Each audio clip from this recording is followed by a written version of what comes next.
So, operating system consists of two views, one is the user view and another is the system view. So, in the user view also you can think about different types of computers. A major classification of a computer system in terms of this user view interface is that some computers they are for single user usage. For example, if you have got a tablet, if you have got a desktop PC or a workstation where a single user is working at a time. So, that way it is it is that these systems are designed for one user to monopolize its resources. I do not have to bother about if there are multiple users, and since the user is alone in the system, I do not need to be concerned about protection of data across the processes created by this particular user, because we have it is up to the user's responsibility to ensure that it is everything is fine. So, they do not try to, one program does not try to steal the data of others, or one program does not try to modify the data which is held by some other program. So, here the goal is to maximize the work that the user is performing. I have purposefully put it as play, because many computer systems particularly for personal use, so they are used for playing games or for entertainment and all. So, that performance has to be maximized. So, if you are say listening to a music, then it should not be the case that processing of that file takes a time, and as a result the music is interrupted in between. So, that should not happen. So, my computer system should be such that, my operating system should be such that these facilities are provided very easily. The operating system is designed mostly for ease of use and good performance. Like on a desktop, you will hardly find say a touch screen type of interface, whereas if you are having a tablet or mobile phones and things like devices like that, there also we have got an operating system, but there it is it is likely that the user will be using that type of interfaces. So, we have to think about the ease of use and the performance issues. So, normally people will not like to attach a keyboard with a cell phone. So, that is why on the cell phone screen itself that keyboard has been made, but on a desktop PC people will not like to have such a keyboard available on the screen itself. So, most of the time, because we have got a separate keyboard, full fledged keyboard available, which is going to be used by the user. So, there that makes the difference between a single user system and a multi user system from user's perspective. The second type of system that we have is the multi user computers. So, we have got mainframes and computing servers. So, mainframes, so they are big systems, so they are used for different purposes, maybe for high level computations, large amount of scientific computations and all, or it may be for providing some service, some database server. So, like that we can have it like that, or it can be some computing server altogether. So, it can be, for example, maybe I am running a laboratory class where there are hundreds of students who are writing their programs, and that way the system has to provide computational service to all these users. So, these multi user systems, so they are, we will have multiple users, and that they will be they need to be, their jobs need to be completed in an efficient fashion. So, to go through it, so these users share resources and may exchange information. So, in a multi user system, it may be the case that the one piece of program is developed by multiple people, and this multiple people, all these programs need to run simultaneously, and since they are part of a big system, so they have got some data common between them. So, something computed, some data item value computed by say program 1 is used by the program 2. So, that way they need to exchange the information, and they have to share resources also. Maybe some process 1 is writing onto a file, and this file has to be read by process 2 for doing some other operation. So, this way this file becomes a shared resource. So, when process 1 is writing onto the file, process 2 should not read it, or simultaneously when process 2 is reading it, process 1 should not try to modify it. So, otherwise the file content will become inconsistent and either of the two processes may start misbehaving. So, that is the issue. So, the operating system must provide this type of synchronization where they will be ensuring that this components, this exchange of information can take place easily. So, the operating system in such cases is designed to maximize resource utilization. So, here ease of usage may not be a big issue, but this resource utilization. So, percentage of time these resources are used, like in a computer system, if I have got say 2 printers connected, then there are say 2 disk drives connected and all. So, what I would like to have is 100% utilization of the printers, 100% utilization of the disk drives. So, whether it is possible or not, that is a different issue, but I would like to, as a system designer, I would like to have 100% utilization of all these system resources. So, this CPU time, then the memory and IO, they should be used efficiently, and we have to ensure that individual users takes they cannot take more than their share, their air share. So, this is very important, because normally when we are writing programs and executing the programs in an institute or in our college, so we do not pay for that. So, but in an organization where they are providing this computing service, so there everything is payable. So, the user should be charged for the amount of CPU time that the user has used, amount of disk space that the user has used, amount of main memory that the program has used. So, like that. So, there it is the case that if the user has paid for certain amount of resources, so the user should not be allowed to spend more than that. So, that is what is said here, that they should not take more than their air share. So, this multi-user computers, they becomes more difficult. So, the operating system design there becomes more difficult.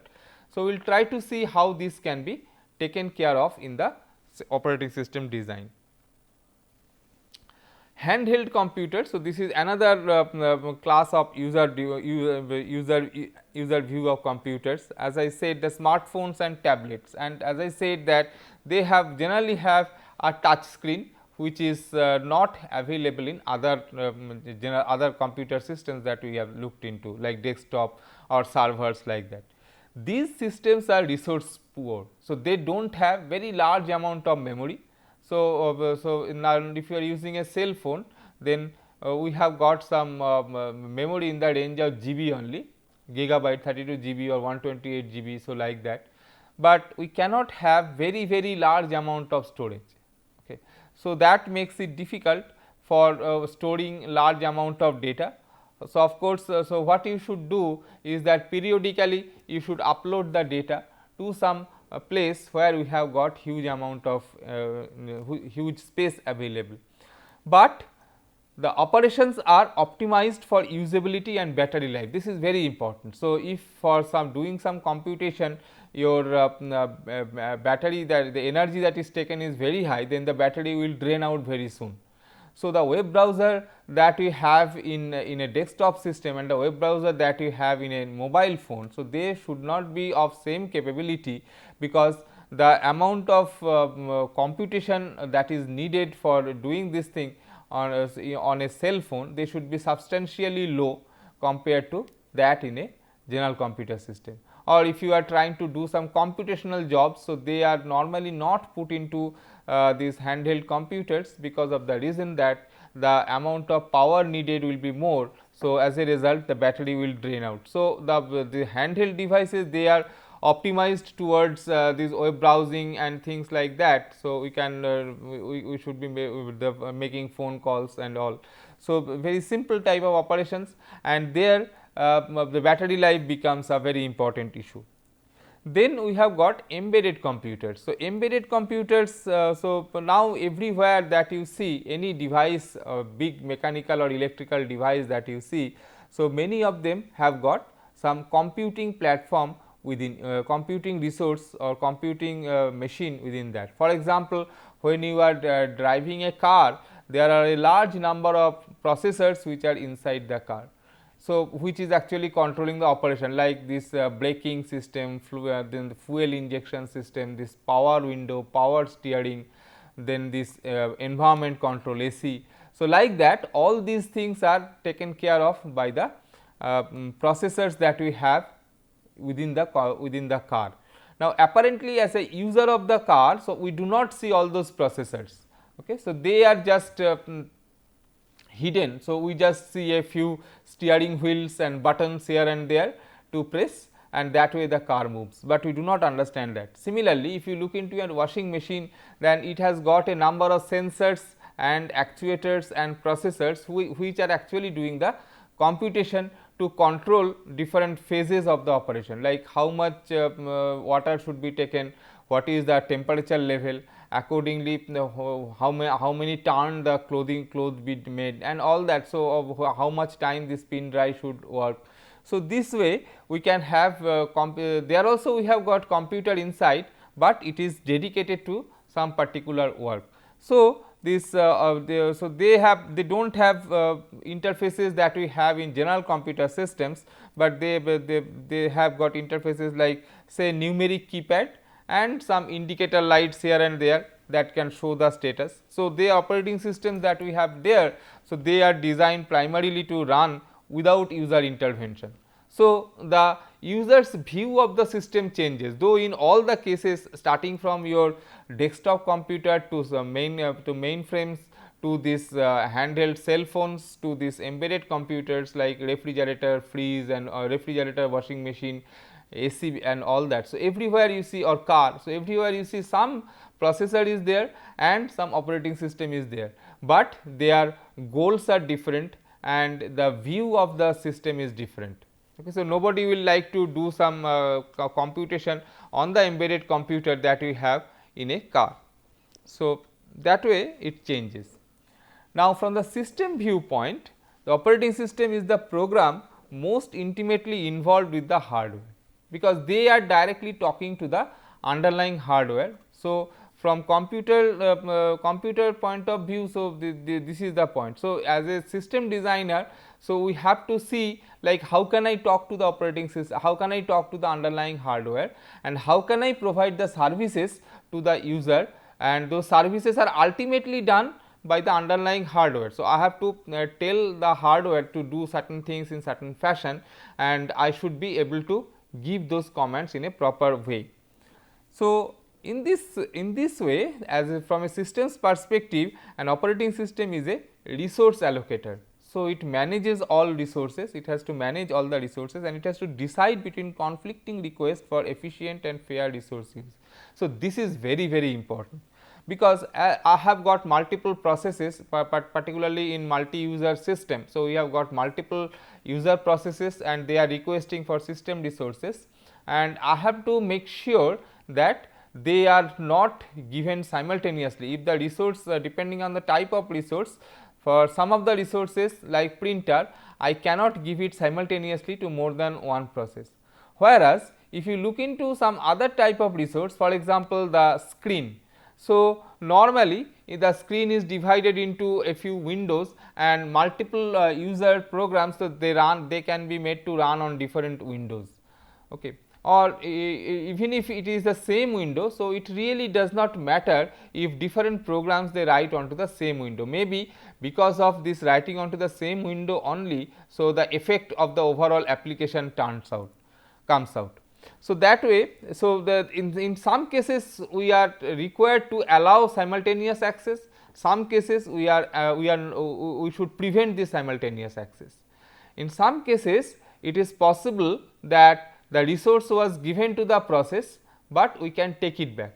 For example, for every process to execute, it needs the access to the CPU. So, CPU will be executing the process. Now, suppose I have given a process for execution into the CPU, in between a very important task comes and I have to do that immediately. Then for a CPU, we will see that it is possible that we suspend the currently running task and give this CPU to the a newly arrived urgent task, and when that task finishes we restore the original task and that continues in the as if nothing has happened. Only some time has passed, but as far as the system is concerned nothing has happened. So, this way the processor can be taken back from the process, or the CPU can be taken back from the process, but think in terms of the printer. So, printer is given to the process, but even if some other process has arrived that needs the printer immediately, but that cannot be given because the printed result will be mix of outputs from two different programs and that may not be useful. So, this way the resource allocation is a very important issue. So, it has to manage the resources and it has to decide between this resource request. At the same time we have to take care of the case that some process is not facing the problem of starvation, that is it is not it has requested the resource, but it is not getting it at all. So, that should not happen. Okay. So, that has to be taken care of. Then this operating system is a control program. So, it controls execution of programs to prevent errors and improper use of the computer. So, this is another view of the operating system. So, as a control program. So, again coming back to the definition of operating system. So, as I already said, there is no universally accepted definition of what an operating system is. However, we can think of several definitions like this. Operating systems exist to offer a reasonable way to solve the problem of creating a usable computing system. So, this is one type of. So, this is basically in some sense we are talking about the interface between hardware and the user. So, again the same thing. Fundamental goal of computer systems is to execute user programs and to make solving user problems easier. So, this is the second point. So, we will try to make the problem solving experience of the user better. So, bare hardware alone is not particularly easy to use. So, application programs or application programs are developed. So, if you, as I said, that if you have got only the hardware and the operating system, then it is not easy to develop applications. So, we have to have some application programs developed. So, these programs require certain common operations such as controlling the IO devices, and the common functions of controlling and allocating resources brought together into one piece of software, the operating system. So, ultimately, so we can say the controlling and allocating resources. So, they are we can do it separately, we can make different programs for controlling different hardware modules, but they are taken together into the paradigm into a single program, which is the operating system. So, that defines what is an operating system. Again, another view, another definition may be like this. A simple viewpoint is that it includes everything a vendor ships when you order the operating system. This is a very I should say general way of telling what is an operating system. So, everything that you get from the vendor when you ask for an operating system is the operating system, and so the features that are included vary greatly across systems. Some systems take up less than a megabyte of space and lack even a full screen editor. So, maybe that when you are buying a microcontroller or microprocessor board, so it also has got an operating system, they call it a monitor routine or something like that. So, they do not have these interfaces for this screen and all. So, they can, so they are also, we have got an operating system, maybe that there is a LED or LCD display and there is a keypad that is given. So, you can as soon as you switch on that board, so it comes up with a message like welcome or something like that, and then you just go on entering your program in some hexadecimal code through the interface. So, that is one type of interface that you can have. So, these devices, so they have, that is also a computer system, because that is doing the computation, and the total space needed may be less than a megabyte, and even a full screen editor is also not there. Whereas, some systems which are more very general, so that may require gigabytes of space and based entirely on graphical windowing system. So, you get a graphical user interface and all. So, very advanced very advanced operating systems like say Windows or Linux or say Sun Solaris and all. So, they come up with very big and very well architect this software that can be that is used for controlling the behavior of the overall system. So, this way we can get different definitions of operating systems.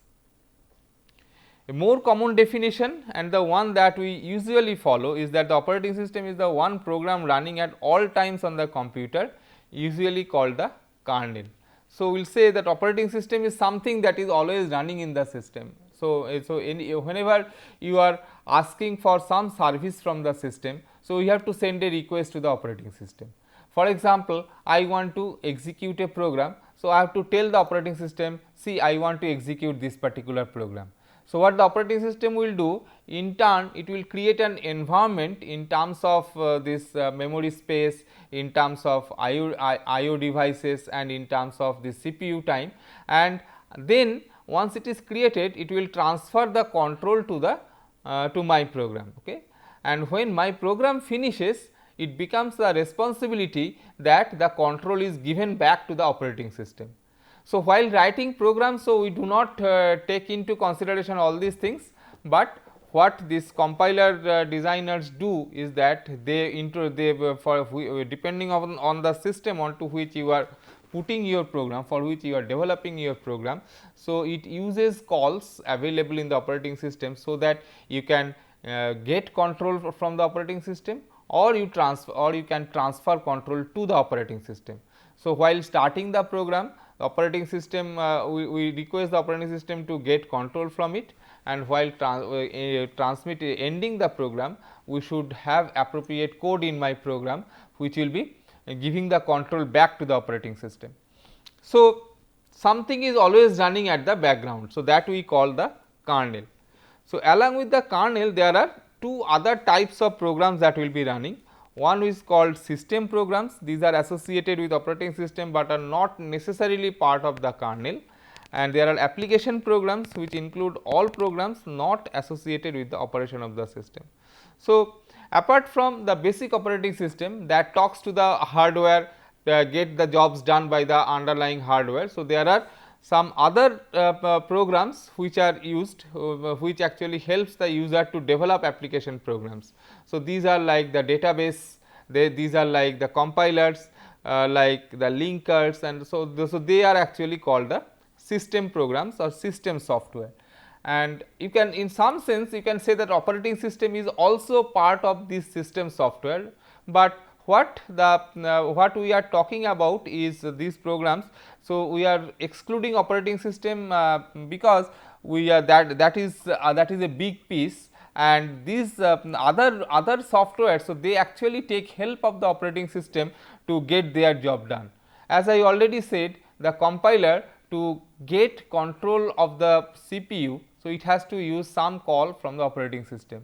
Similarly, to give the control back to the operating system, it has to use some services of the operating system only. So, that way, or the database manipulation routine. So, it has to do some file manipulation. So, that the file manipulation, whenever it needs to do, so it has to talk to the operating system to get the file access, etc. So, that way we can think about the system programs. So, they are actually using services from the operating system, and application programs are those that are designed on top of these system programs. So, which will be doing operations for the system. So, that is for the user thinks about doing a particular job. So, that is done by the system program, and that will take help of the underlying operating system.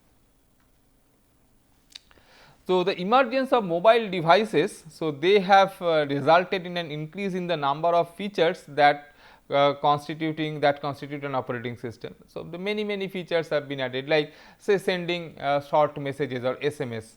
So, normal operating systems we did not have that, but any operating system on a cell phone must provide me a facility by which this SMS can be sent. Then mobile operating systems often include not only a core kernel, but also a middleware.